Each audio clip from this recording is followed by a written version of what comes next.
Так, мы находимся на Киевской Манаса. Здесь только что по встречной полосе двигалась вот эта вот черная машина и протащила сотрудника патрульной милиции на своем капоте, да? Протащила, да? На капоте вас? Ага. Вот. Приехала сразу следом за этой черной машиной приехала вот эта вот серая машина. Да? Okay. За черной машиной следом приехала эта серая машина. Это, видимо, подруга, да? Да. Подруга, да. А с кем вы сейчас говорили по телефону? Кто был? Вот она набирала вам телефон, трубку, и вы с кем-то говорили по телефону? Сказал просто сотрудник меня. Сотрудник милиции? А, он просил, чтобы вы отпустили.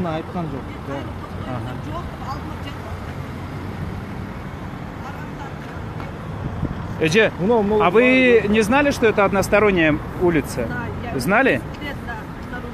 А почему тогда проехали против шерсти? Вы в прямом эфире, мы сейчас на прямой эфир. Я хотела проезжать. Ага. Маршрутка остановился.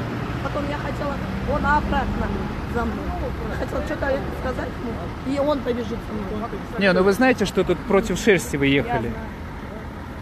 Ну вы соглашаетесь с тем, что вы нарушили правила? Это он.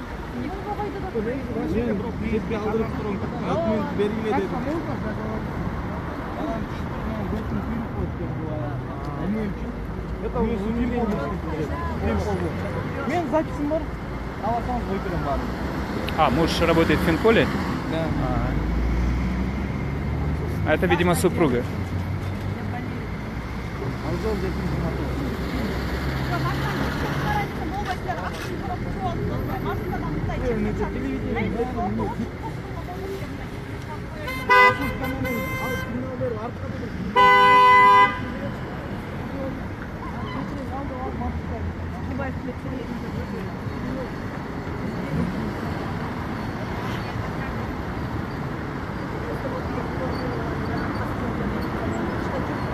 Здесь еще какие-то разборки идут. Вообще у нас на дорогах такая бескультурщина. Нет такого, чтобы друг другу уступили. Вот сейчас поцарапают машину. Вообще здорово.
Виновным здесь делают сотрудника патрульной милиции, что он запретил припарковаться. А вообще можно, да, перепарковать, чтобы не мешать движению? Не, ну а перепарковать? Вы можете сами же сесть и как-то не создавать затор. Просто сейчас час пик байке, а час пик полота. Сначала айтты мен тез жаққа тоқтойын, давай документті беремін десем, он не соглашается.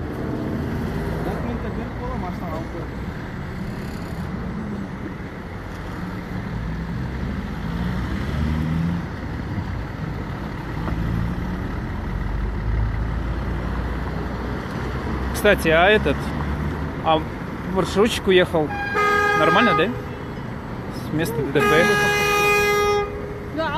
С места ДТП, ну, как бы...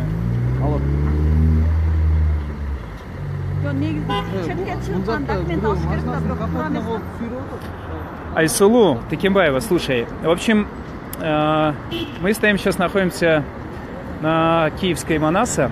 Здесь вот девушка, женщина за рулем черного автомобиля выехала на встречную полосу, и Здесь вот сотрудник пытался ее остановить, но она не подчинилась, и, в общем, сотрудника снова прокатили на капоте.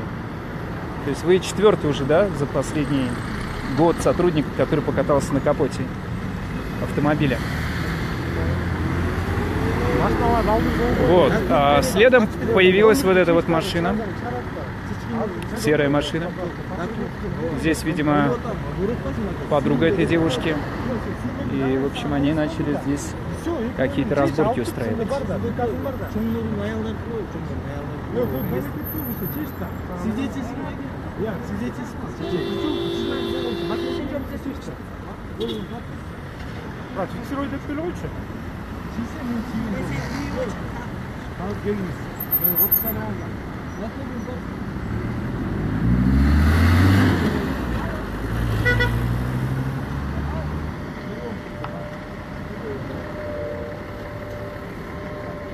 Вот сейчас еще раз зацепят. Сейчас еще раз зацепят. А? Что хотели?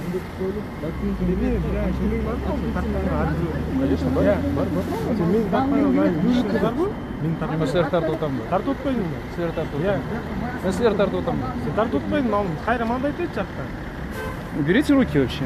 Кто такой? Ну, хорошо. Я же не вас снимаю. А? Снимайте интернет. Ну, мы и так в интернете уже. Я журналист. Журналист. Азат. Бар, конечно. И все, брат. Вот Азат, видите, да? Все, нет.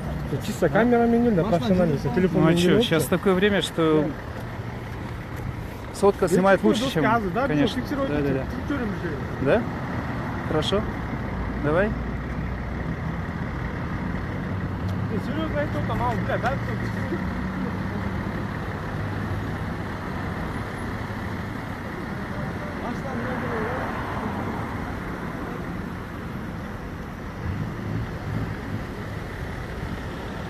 Машинаны алып қойыңыз бұл жаққа. Можете машину уберете сюда, чтобы не мешать проезду.